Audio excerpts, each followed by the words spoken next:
What the f?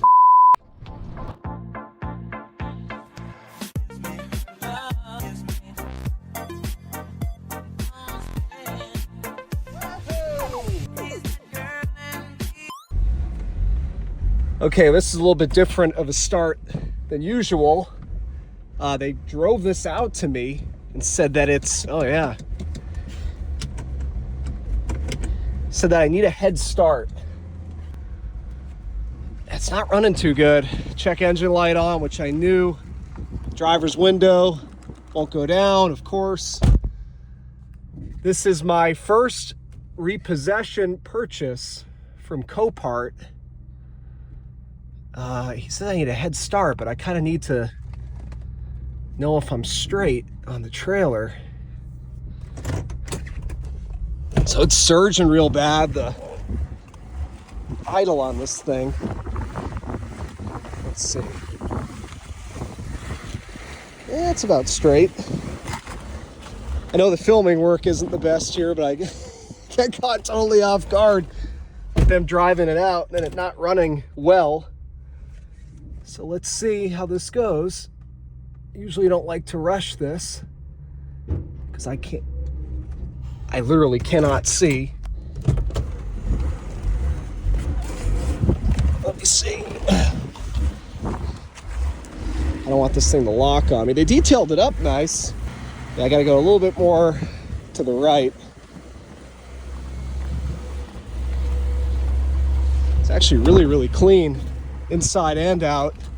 This was completely impulsive, this purchase. Oh, this thing is not happy. Okay, I got to try that again. This is extremely sketchy. I would have asked those guys to stay and be a set of eyes if I had known that it was going to behave this way.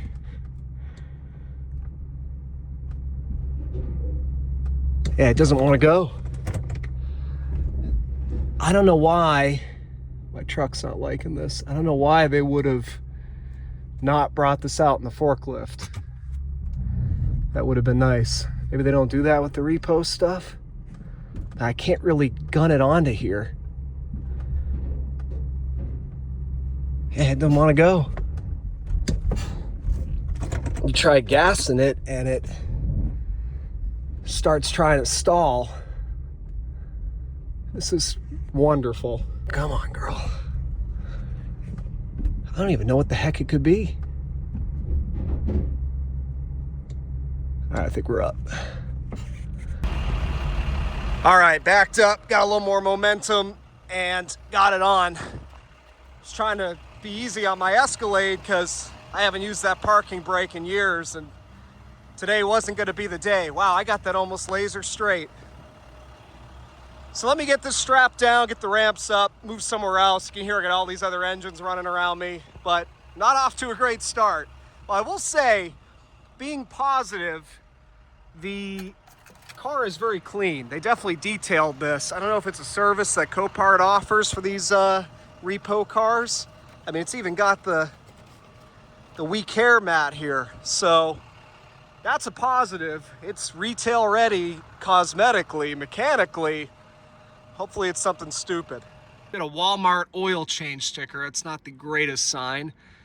And they couldn't even put that on the right way. I don't know what to think about this thing yet. Some things about it I really do like. So now that I can actually speak without having to shout, let me get out and explain what I bought here, why I bought it, what I paid, and what my plans are with it. Because if you know my channel and you watch it regularly, you probably know that I've got, how many SRXs do I have? At least 4. So I definitely don't need another one. So this, as I was saying when the video started, is a repossession vehicle that I bought through Copart. I was just doing a general Cadillac search on the Copart search engine on their app, and this came up and I saw it was in Florida near me. It was actually, I think the day of, it was that morning. I was kind of ticked off because I lost something that I thought I was gonna win.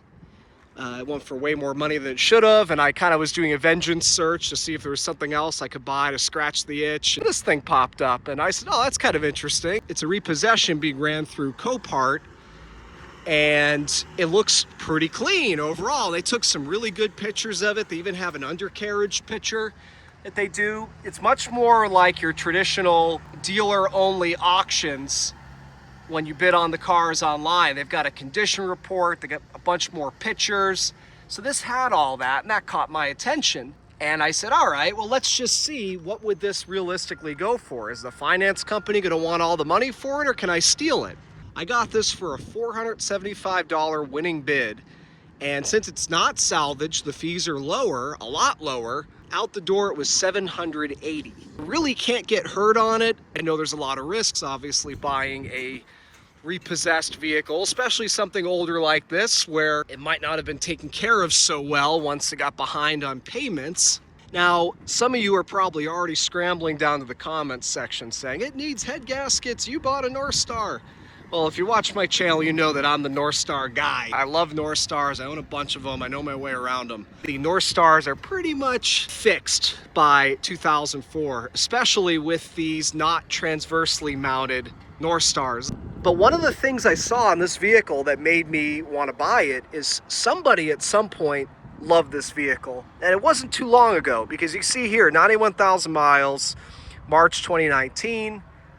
But they were writing little reminders everywhere for the spark plugs, for the cabin air filter, for the air filter. Somebody loved this vehicle up until fairly recently. Now, I've got the title, and this is a clean title vehicle because, again, it's a repossession, it's not salvage, which is another reason why I think I did really well at the purchase price to have a North Star, because there's plenty of the 3.6 SRXs of this era. I prefer the North Star. To get a North Star equipped SRX, which cosmetically, like I said, overall is in pretty damn nice shape. It's got some, you know, we call them third owner whiskey dents and scratches, but overall, like this scratch going down the side here, some of it's through the clear and through the paint, but some of it isn't, so I can make that look a lot less bad. This is just a scuff. It's very presentable for a 2005 with 100, whatever it was, 19,000 miles. So I'm into this, like I said, 780 out the door with a clean title. The reason I bought this, and I said I was going to explain why I bought it, is to flip. Now, I used to be a car dealer. Some of you might remember that. I've been out of the business for a little bit now because I was, among other things, getting high on my own supply. I wanted to keep everything. It's tough when you're a car guy first and then a car business guy second. It can get really hard to not want to keep everything that comes in the door that you like. Now, I used to sell a lot of stuff that I could appreciate but didn't want to collect, like Honda Pilots and Ford Explorers and things like that. This SRX, if I didn't have one already and I can get this thing sorted out, I'd probably be tempted to keep it. But I've got several other ones and they're all nicer than this one. So my plan in buying this, I'd like to spruce this thing up and sell it. And if I think it's a good vehicle, well, I won't sell it if I don't think it's a good vehicle, at least not without disclosure. But if I think this is a good vehicle, and obviously I can't guarantee or warranty anything, but if I think that it's sorted out and will provide reliable service to somebody overall, I'm going to offer it up for sale, and you guys will be the first to know. I get a lot of comments and emails and messages, people asking if I'll sell these cars that you see me buy. Now, most of these cars nowadays I buy for me, but this is kind of a unique opportunity for me to dip my feet back in the water of auto sales. I'm noticing economic trends that point to we're going back more toward a cash car economy. That was the market that I thrived in for years, and when that kind of faded away, when the money printers started printing during COVID, that was when I decided to get out of the business. Like I said, among other reasons, I was getting high off my own supply. And let me clarify for the YouTube monetization, it's a figure of speech. So putting my feet back in the water with this car, let's see how it goes. Will I want to get back in this business, or is this going to be a reminder of why I got out of it? So anyways, it's just crazy in here. I'm gonna get out of here. When I get this thing back home, we'll give it a good look over. Hopefully we can bring her back. Okay, I've got my assistant ready. Let's see.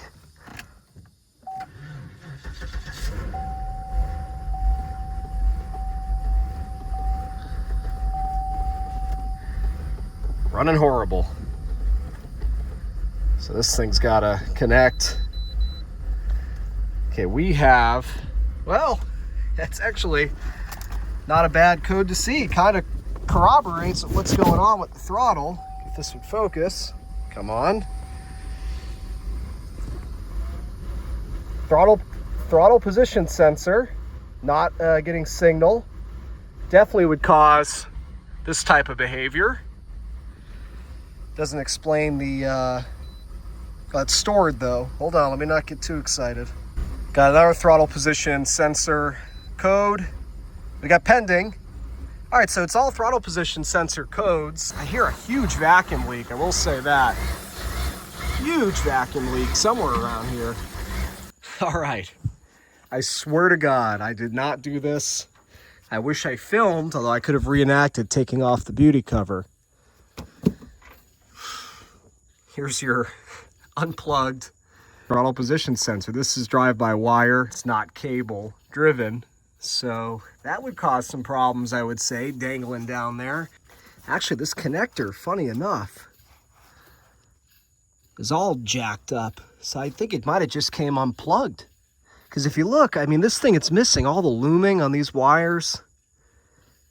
All right, let me get a screwdriver. I want to get this neck out of the way here, make sure I really get that plugged in. I don't think this, I'm not even sure this was done deliberately. I think it just broke. It's missing the clip. It's supposed to, you know, hook it on right there. So let me, I don't want to celebrate yet. Let me go ahead and get this out of the way and get that reattached. Okay, upon closer inspection, you can see there was a little zip tie on that connector. It's definitely broken. It's missing the clip. Somebody tried to, you can see they had some electrical tape trying to keep it on there. So you need to go to the junkyard and just clip one of those off. It's not damaged, and crimp it onto here. But for now, obviously, I just want to see, like I said, someone's definitely been messing around with this, not in a bad way. Someone's been trying to maintain it, because this, even this mass airflow sensor, way zoomed in. I don't think that's factory. I'd have to go look at my one sitting over there, but I don't know what happened here. If this was a replacement throttle position sensor and they broke the connector or what, it doesn't look like it is. It looks pretty original to me. I think it actually is one piece with the throttle body on these cars, so I don't think this has been touched. I don't know why that would have been messed with, unless it just broke from heat and age. Either way, I'm going to have to find a way to keep that attached. I'm thinking of putting a zip tie under like this, just to keep a little pressure on the back of that, keep it intact, and we'll see if that fixes the problem. All right, so I rigged up something there with zip ties for now. I'm gonna throw this all back together. We'll start it up, see how she's doing. I'm not sure if my booster pack's got enough juice. Let's see.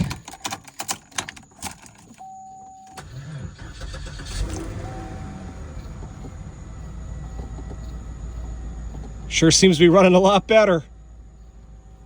I don't want to celebrate yet, because it might still run like crap for another reason. That's a whole lot different than before.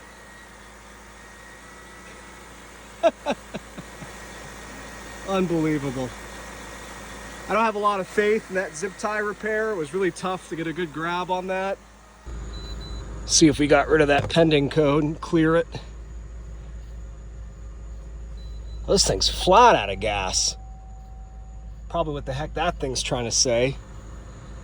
So let's go ahead. It was all I had before. Clear the code, see if it stays off. I can't believe there's no gas. All right, well, I got gas here, thankfully.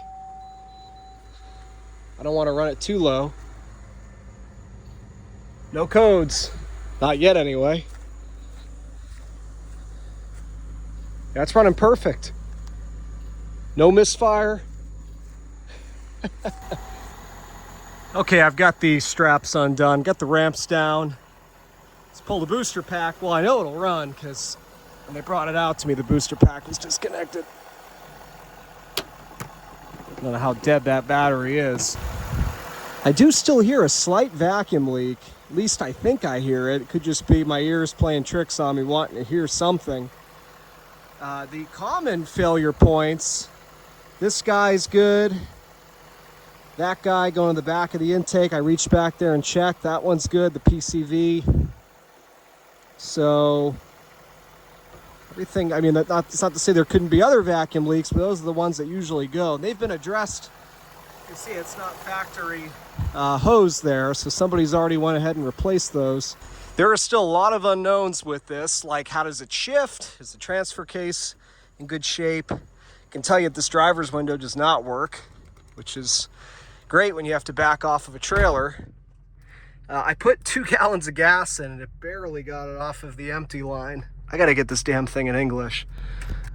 All right, well, I'm glad it's nighttime because none of the power windows are working. That does give me some optimism that it's something electrical, like a fuse or fuses, and not 4 bad motors. But I don't want to try the sunroof, although it is kind of hot. Ooh, that didn't sound good. Okay, hopefully that was just the sunshade itself that was getting hung up or something. Oh, it didn't sound good. But the motor's working. That's a good sign. If it needs some adjusting, that's a lot better than having to drop the headliner down and do the motor. So far, it's running great, driving great. I just wanted to give it a little shakedown here on my street before I go too far with it. Struts are a little clunky in the front. I mean, that's to be expected, the year and the mileage. Let's take it out on the street where I can get a little more speed and see how she does. Good news is it's nighttime, so there's nobody out here if I have any issues.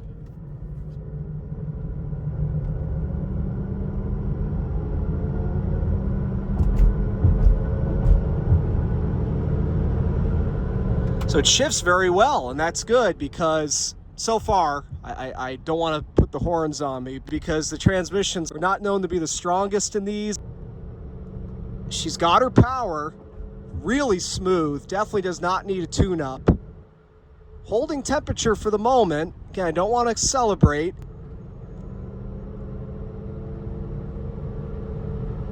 Yeah, the engine sounds great. All right, well, I don't want you guys to have to stare at the cluster for several minutes, so I'll check back in if anything interesting happens, but I'm going to drive this a little bit more and see what it does.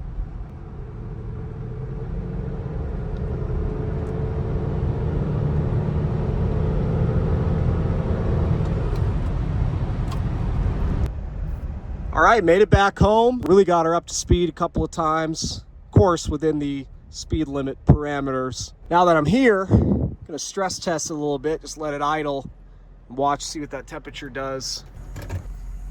All right, I finally figured out how to change the language on this thing. You gotta hold down the tune button. Then it brings up the larger menu and you go all the way to the bottom, setup. Good battery voltage. The battery's charging. And by the way, it's been, don't take my word for it, I don't know what 5 a.m. time was on there, but it's been at least 3-4 minutes. Temperature's holding. It'll fluctuate between 219 and 209, 208, so as far as I'm concerned, it's doing what it's supposed to do. I'm gonna let it idle for a while. You can see this one's got the stick-on wood dress up. I don't know if the dealership did that or one of the owners along the way, but it's on every possible surface. Not sure how I feel about it. Don't hate it, don't love it.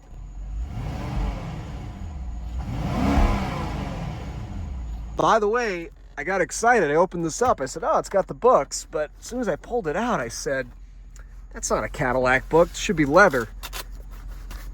Got a 2008 PT Cruiser manual in here. So I don't know what happened there. I don't know if there was some shady stuff going on at the auction, but I highly doubt somebody would be inclined to steal the books from a 2004-5 SRX. So probably just got left in there accidentally. Got nothing left in the center console, nothing interesting in the glove box. I've got nothing in the sunglass holder. Nothing in the door pocket. Kind of prefer it that way, be honest with you. Unless I got to clean up. You see, even somebody had the tires filled with nitro fill. So somebody loved this thing at some point, and then somebody didn't. Took it to Walmart for oil changes, and they put the sticker on upside down. You know what's interesting? If you look, even if I hit the window lock, unlock button, I'm getting no juice over here, this entire switch bank. Nothing. So we've got an issue. Nothing is working here. Not the memory seats, not the mirror controls. So again, good news to me, because that means that I don't need to replace all 4 window motors. We got an issue with this switch bank. You see, it's not smoking or anything. It's not misfiring. Oh man, now I got a tough decision to make here. Do I want to keep the gray one versus my white diamond one? I kind of like it. With the gray interior, what a 180 from when I picked this thing up, where it was barely running, could barely get out of its own way. And I said, man, what the heck did I buy? And here we are just a few hours later, running smooth as silk, no drivetrain issues, no engine issues, no cooling issues. Something silly going on with the switch bank over here. You know what I wonder? Look at that, there's no lights on, but this is lit up. Oh, look at that. We just got a bad switch bank. Let's see, this guy's lit up, yeah. Oh, this window here, you can tell somebody's been here before. This one needs a regulator. I guess it's good that I saw that. I really hope it's not a riveted regulator and I can just swap it out quick without drilling it out.